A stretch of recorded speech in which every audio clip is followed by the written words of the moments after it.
Hello, welcome. I'm Gene Albert, CEO of Lexbe, and I'm here to introduce our monthly webinar in our Lexbe eDiscovery webinar series, Best Practices Cloud eDiscovery, using on-demand technology and workflows to speed discovery and reduce expenditure. Our eDiscovery webinar series is monthly, and it covers a variety of relevant eDiscovery topics, and presentations are available for downloads by registrants, both in streaming video and a PDF of the deck you're looking at here. A little bit about Lexbe. We're in Austin, Texas, and we're an eDiscovery software services provider. We develop and implement technology that helps small and medium-sized law firms, corporations, and advocacy groups cost-effectively manage increasingly intensive discovery.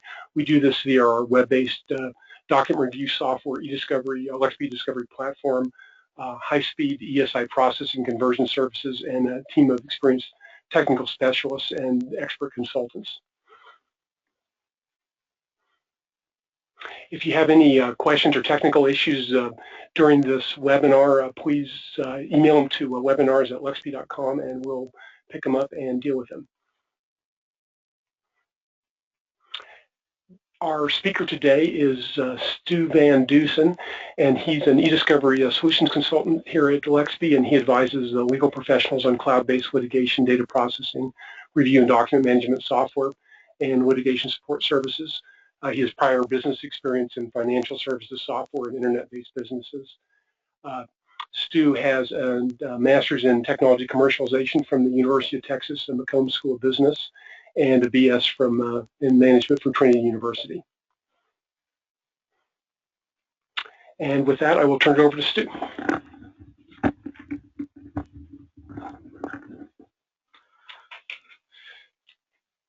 Thank you, Gene, and thank you everyone for attending. Today's presentation is going to center on how advancements in cloud technology have created an opportunity for organizations to reduce the overall time and money costs of eDiscovery, as well as positioning small and medium litigation firms to take on data-intensive cases that maybe up until now could have challenged traditional discovery systems. To do this, we're going to start by talking a little bit about the challenge of big data in litigation. We'll talk for a bit about how the cloud and how it works, what specific benefits cloud technology offers in an eDiscovery context, and finally we'll examine some cloud best practices and benefits by case stage.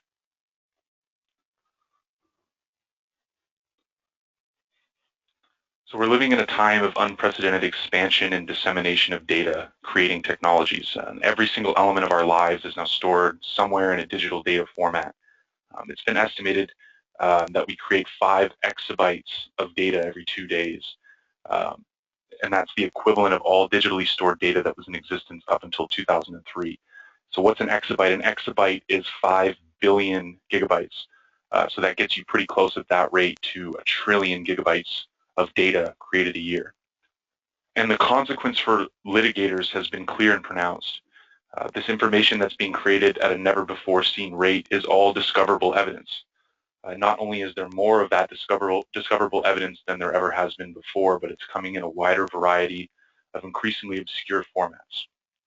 So discovery as a result gets drastically more complex and technical, and as this trend continues, it becomes that much more difficult to keep up with everything, and nearly impossible unless you're an enormous firm to internally handle all of the possible complications, not to mention the exponentially increasing data volume.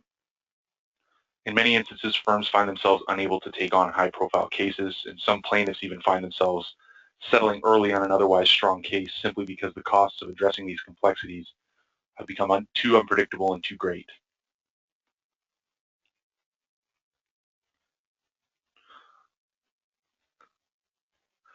So the hero of our story is cloud technology. But what is the cloud?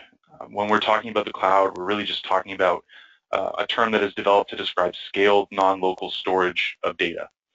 And that is, instead of saving a file to a computer's local hard drive, one can save that same file to a centrally managed and expertly maintained hard drive that lives in a highly secure, professionally staffed server facility. The connection between the local computer that you're accessing things on and the actual files that are stored in the cloud is the internet.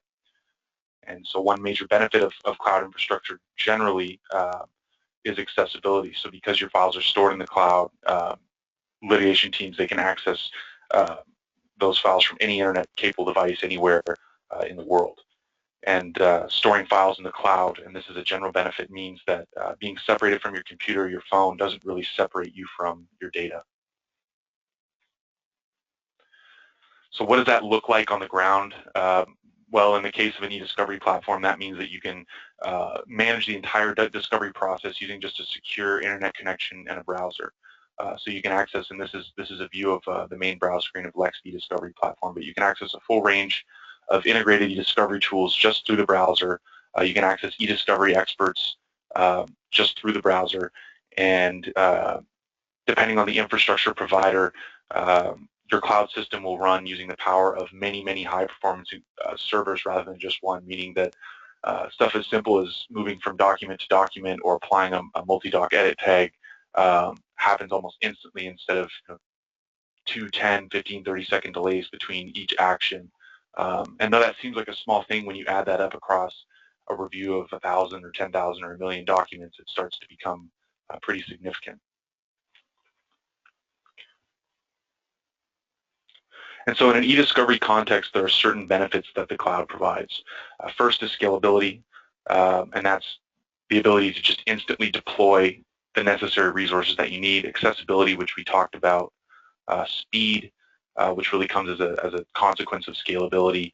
Security, reduced costs, streamlined workflows, and the availability of advanced technology. And we will jump in and go through each one of these in more detail. So first, talking about scalability and speed. So because of the nature of cloud infrastructures, there's simply more computer resources that will be directed at your discovery task. And so whether that's hosting, processing, creating a production, applying advanced analytics, cloud infrastructures just get the job done faster, and that's all about scale. So consider this example. We have a terabyte that we need to process into TIFF format, and we have 1 month to do it. We have consider the internal capacity example where we have 10 dedicated servers, and they're running at 2 gigs a day, and that's a significant litigation support department that has 10 dedicated servers running at that rate. And so if we applied those internal resources, we would be running at 10 servers, 2 gigs a day for 30 days, and that would get 600 gig of that terabyte done. So we not going to be able to finish that one on time unless we're going out to scale up capacity. Now consider the same example in the cloud with processing. It's possible to deploy 50 times the number of servers that would have been deployed in that internal capacity, again working at the same rate, and finish that processing in a day. And the key difference here is that you don't have to buy those servers in order to get the benefit of their capacity. Those can be accessed through a SaaS model and accessed by a cloud offering. So talking a little bit more about the accessibility that's offered, and that's one of the main benefits of the cloud, is that flexibility.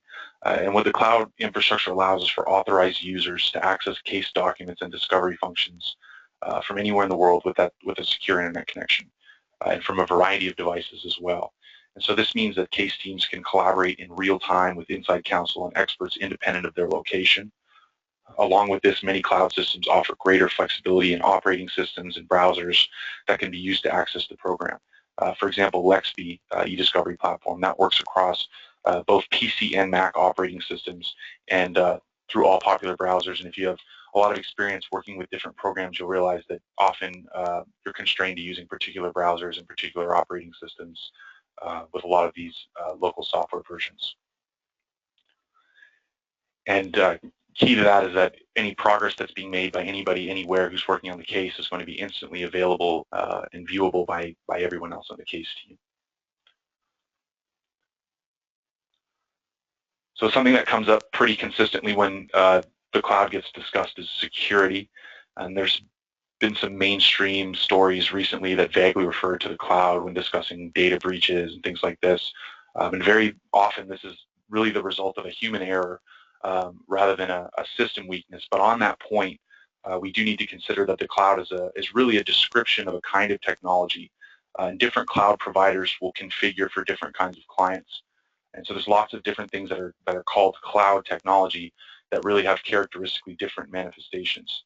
And so in a litigation provider context and in the third-party infrastructures that people operating in this space are typically going to be using, it's important to remember that professional cloud infrastructure providers are the world's foremost computer security expert. And that means that all data is strong encrypted and in place and in transit. And most importantly, those ISO security standards for cloud providers are incredibly strict, thorough, and specialized. And those are much more stringent standards that are being applied than would be for an unregulated local machine sitting in a litigation support department.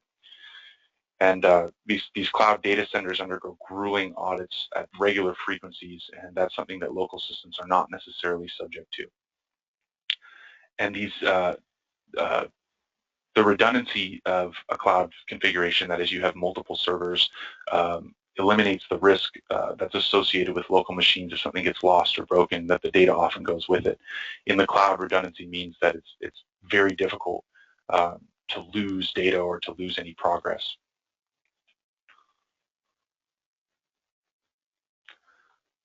And so to talk a little more about reduced costs, really going to look at what are the options, what are the traditional options that people have had in terms of going out and increasing their ability to handle these cases with more data than they're typically used to. And so we've broken these out into two basic options, and that is doing something to increase your internal capacity or purchasing fixed volume external capacities. So there's some potential issues with both of these. When increasing the internal capacity, that means that you've crossed the threshold and made a decision that you're going to dedicate significant resources towards hiring, configuring, and managing these complex IT systems. And doing that, no matter how big or small you are, that's moving some level of your operational focus away from litigating. And when discovery volumes decrease, as they often do before rapidly increasing again, you're going to have costly and inactive resources just sitting there that you've purchased to be there long term. And then when we look at going the route of purchasing fixed volume external capacities, what that is referring to is when you go out to vendors and we buy a version of a local software and we purchase a fixed amount of hosting or at a fixed discovery processing price. We've really constrained ourselves in terms of the ability to align those costs with case revenues. And doing this really requires litigators to see into the future in order to make any kind of an accurate or cost-efficient buying decision. You need to know at a very early stage in your case exactly how much data you're going to need, exactly how much processing, and all this, and it's not flexible. And doing this, I mean, that usually comes in the form of user fees, startup fees, case fees, and often going this route is associated with very expensive processing charges as well. And really what it does is it prevents you from self-administering the simple and iterative tasks that would be very straightforward to administer, and it passes that through and usually at a significant charge. So just to articulate this a little bit more, let's take a look at an example of a 12-month period, and we have a firm, and here we have a graph that's sort of representing over this 12-month period, what's the size of the active cases in discovery that we've got here. And so you can see that in every month, the firm has active cases that's at least 100 gigabytes. But you can also see that there's various demand spikes that are happening throughout the year. We've got in the middle of the year here, we've got a firm that's taken on a particularly ESI-intensive case, and then closer to the end of the year, that goes back down again. And so the question is, how can you cost efficiently address these massive changes in discovery volume? And so if we're taking either of the two approaches that we mentioned, two traditional non-cloud, non-scalable approaches, what we're forced to do is to set some fixed discovery capacity. We're forced to say on the front end that we will need X capacity to handle this job, and usually you can't do that on a monthly basis. That's something that the arrangements need to be made, especially if you're talking about an internal capacity. That's a long-term arrangement. And if you're going out to most fixed capacity auctions, that's a longer-term arrangement. And so what you see happening here is that when we staff or we go out and apply resources that will be sufficient for when we have the most demand, we've got a tremendous amount of inefficiency and waste that's going to be there for the remaining part of the year. So in this graph, you can see that red bar represents our staffing or our resource line that we've gone out and assigned to take care of all these discovery tasks, and then the light red areas are all of the inactive and dormant resources that we've got during months where we're not at our peak demand. So what's the alternative to doing this? The alternative is to go out and apply scalable cloud solutions to maximize that efficiency. So since we know that we have this internal demand, maybe it makes sense to internally staff that capacity. You can meet the lowest consistent need, and that's always going to be, if you're comfortable that that's always going to be there, then you're not going to be paying for any dormant resources, but still not necessary to internally staff that, but you definitely have flexibility there. And then for any times where you're going over that low consistent demand, you can apply a scalable or a cloud solution that allows you to cost efficiently meet that demand,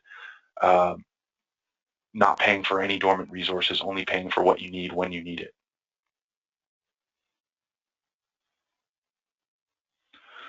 So another benefit of cloud systems, and it really comes from the integration element of them, is that we can really streamline traditional workflows. So first, let's take a look at a very complicated, but not the most complicated, far from it actually, traditional discovery workflow where we start with collected documents. We send that ESI into our IT department or maybe our external vendor. We've got to load that into an ECA or a culling platform. We've got to cull based on a simple metadata extraction, take that out of the culling platform, process it into a review format, load it into the review platform, have our vendor or our IT department set up the case, the users in the review platform, and then we get to review, and things can go a lot of different directions from there. What if we need more users? What then? Well, in the traditional workflow, we've got to go back to the vendor and have them set up the user, and very frequently get charged for that. What if we have more data? Same thing. We've got to go back to the beginning of our cycle here and move that data in. And in many cases, if you don't have enough iterative data to justify sending it in right away, you create these backlogs and bottlenecks in the process that delay reviewers from reviewing. And what if you want to apply a more advanced analytic or predictive coding or some form of technology-assisted review? Well, in many cases in a traditional workflow, that's going to again require another migration out into the analytics system, apply the analytics, load the analytics results back in and overlay it into your review platform. All these things take time and have high transactional costs every time you're moving the data out. And so after finally we've completed our review, we can process to our agreed upon production format, download the production, and then we deliver the production to opposing counsel. So this is a very, very complicated workflow, but again, it can get much more complicated than this with traditional methodologies. So what the cloud does offer is the opportunity to drastically streamline these workflows because of the integrated nature of cloud platforms. And so we still start with those collected or received production documents. We upload those into the eDiscovery platform. You're able to self-administer cases and users, which is as simple as sending an email, and then process and fully extract the ESI for culling and review. So one processing step that sets up all of the remaining discovery tasks. You can cull based on that full content extraction to make sure that you're not accidentally deleting important documents because you weren't able to fully search and extract from them to have a properly informed cull. And then when we move into review, all of those tools that we were potentially having to move the data out for, those are going to be integrated in the platform. And so there's no complicated data migrations and overlays and those kinds of things that are going on. If we need more data, it's as simple as self-uploading it back into the platform or using us to upload the documents back into the platform. They're processed, culled, and they're in the review mix much more directly than in a more complicated workflow. We process into the production format when review is completed, and something very neat about the cloud is that it actually gives you the ability to deliver a shared production link to opposing counsel rather than the complication of downloading and sending the production from before and the many different delays that can come up during that process and the unpredictability of downloading and creating those productions.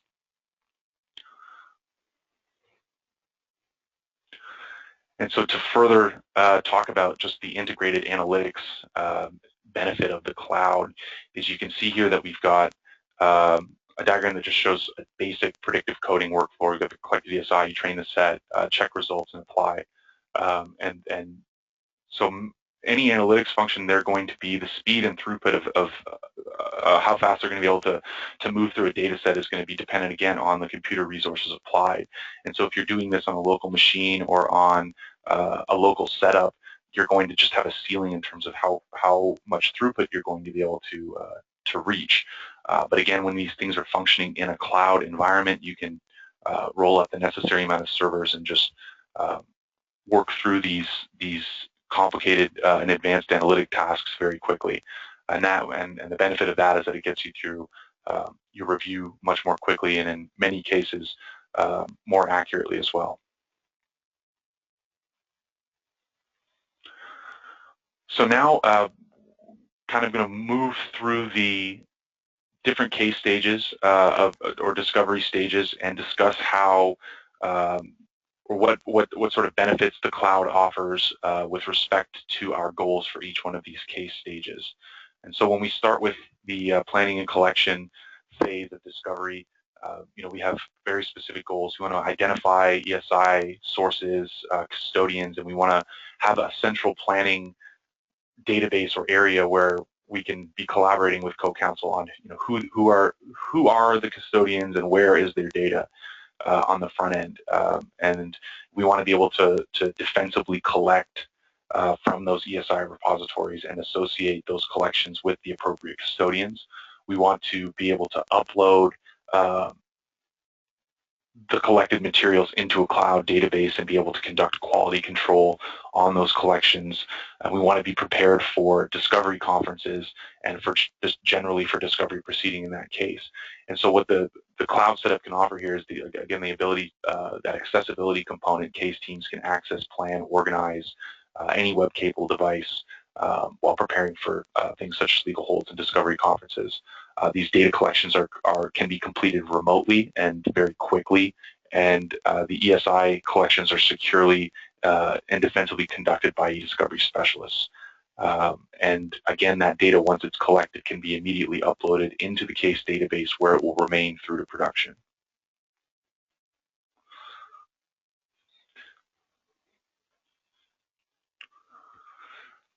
And so when we've uploaded the collected information, we have the early case assessment and culling stage of discovery.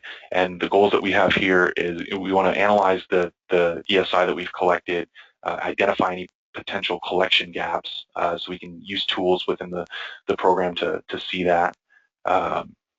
Like this here, we can look at this collection by master date, and we can identify particular areas where there may be a collection gap and go back and follow up on that. Another goal we have during this stage is we want to be able to evaluate the risks associated with the case, value our case, based on whatever insights we can gain from the incoming data. And we want to continue to develop those initial case facts and issues and start developing timelines that are going to feed into our review strategy. We want to defensively, and most importantly with culling, we want to defensively remove any irrelevant documents from the case database. And so the cloud helps us accomplish these goals by providing an integrated ECA reporting environment. We can cull faster, again, by applying those scaled resources. We can cull based on full document contents rather than just metadata. And we can develop timelines and facts and issues that are going to be associated with those collected documents earlier in the case than we otherwise would be able to. And of course, we can reduce expenses by eliminating the need for a separate ECA or culling module, which is frequently out there. So again, just different tools that you would have access to in a cloud platform that can feed you back, instant insight on incoming ESI through pivot charts and visual graphs. And with our system in particular, we have the ability to directly export case analysis data and any data from our platform into Excel, which is a great benefit to many.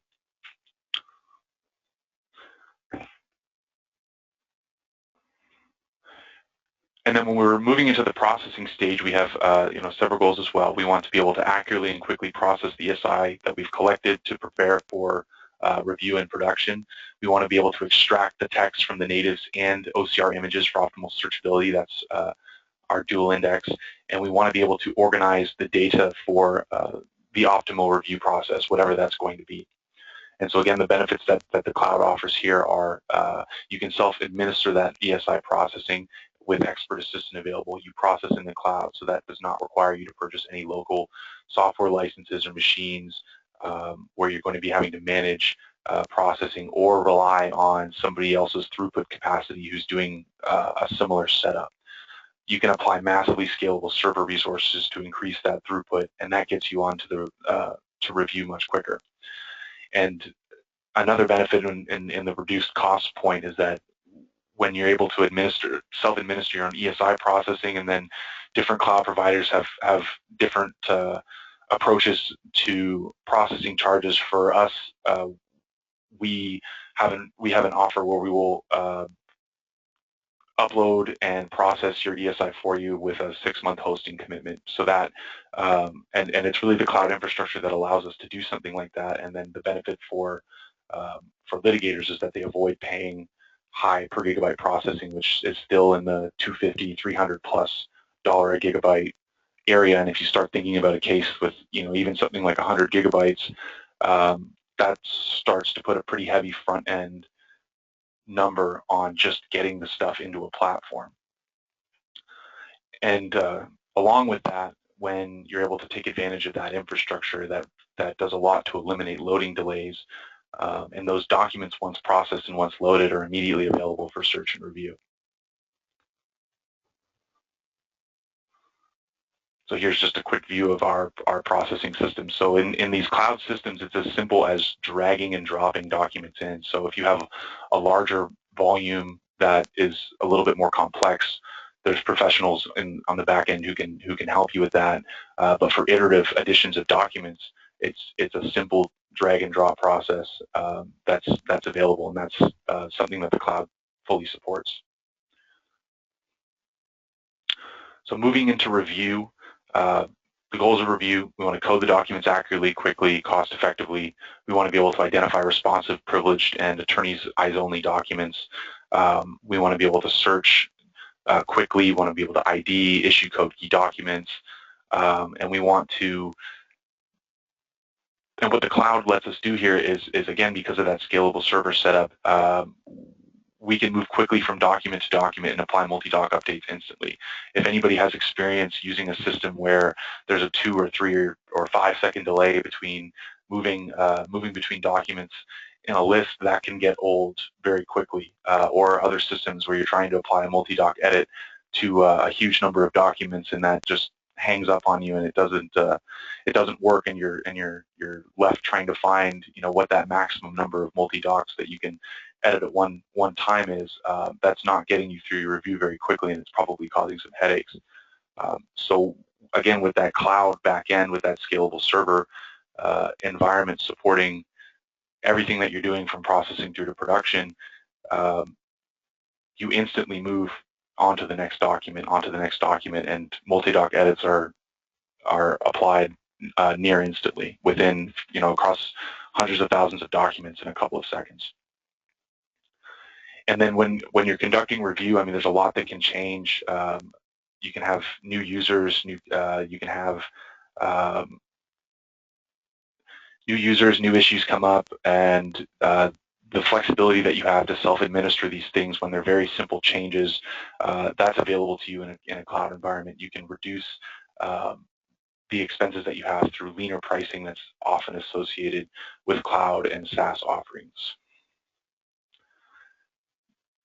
And so just to highlight one element of review that gets that's supported very directly by the cloud infrastructure, and without that massively scalable environment, it would be much more difficult to support this in a functional way. is in our search indexing. So most systems, they make a decision between going with an imaged or an OCR extraction or a native extraction to feed search results.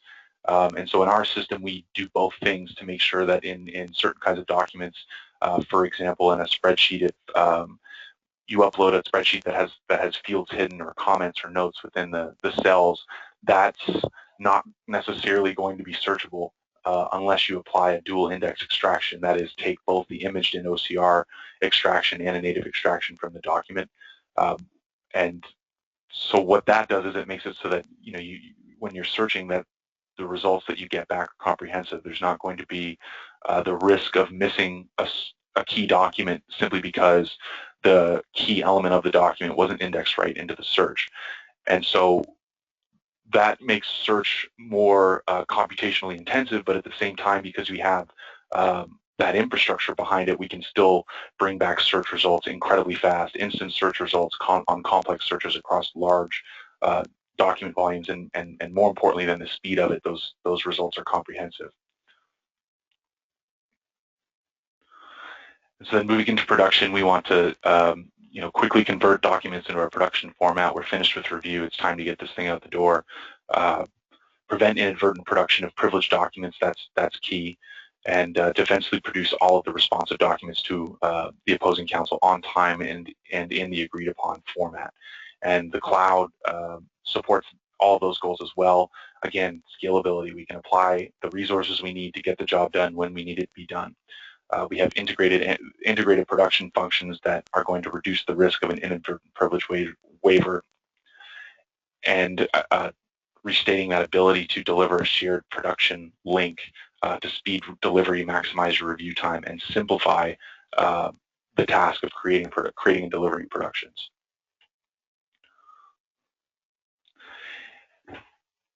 And then moving through depositions in motion practice, you still have the same case database that's backing you up through the later stages of trial.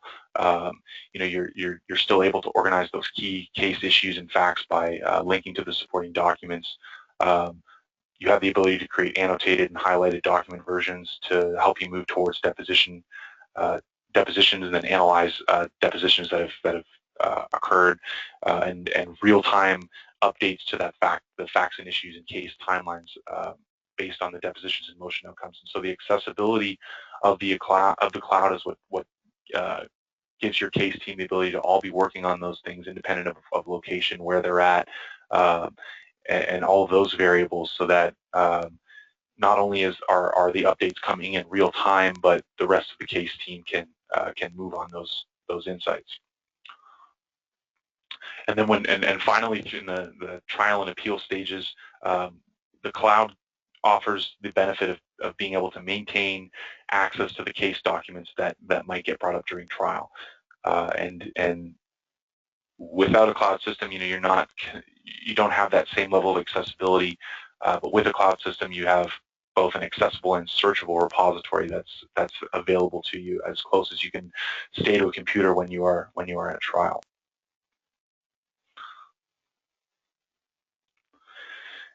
And so to wrap things up, what have we talked about here today? Well, we talked about the growing case CSI volumes and how that's presenting a major challenge to litigators, especially those in small to mid-sized firms.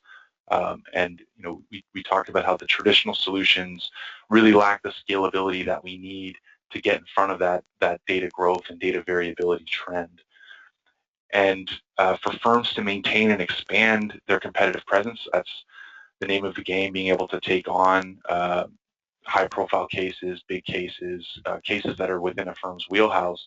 They need to be able to take on ESI-intensive cases. It's a major constraint when the data volume of a particular matter can be a factor as to whether or not your firm can take it. And what cloud technology does and the infrastructures associated with it, it's created an attractive, secure, and scalable solution to that problem. It lets litigators cost-effectively handle even the most ESI-intensive cases and prevents them from having to step aside, settle early, or otherwise not pursue the case with any and all enthusiasm because of cost issues. And when you're looking at cloud eDiscovery solutions, not all of them are the same, of course, and so to really deliver on all of these promised benefits, these cloud solutions, they need to be flexible, they need to be integrated, feature-rich environments, and they need to allow for some level of self-administration, but still provide that access to the necessary technical and eDiscovery experts that you may need at different stages of your case.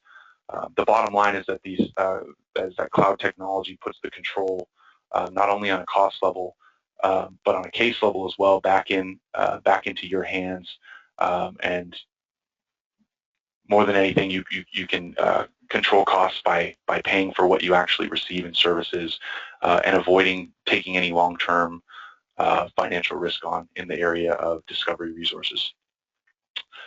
And with that, I will give things back to Gene. Thank you very much, everyone. Stu, thank you. That was very interesting and comprehensive. Thank you, everybody, for attending today. We'll be sending out to all the registrants a copy of a link to the recorded webinar and the PowerPoint deck and PDF. And if you have any questions about this, feel free to contact any of us here.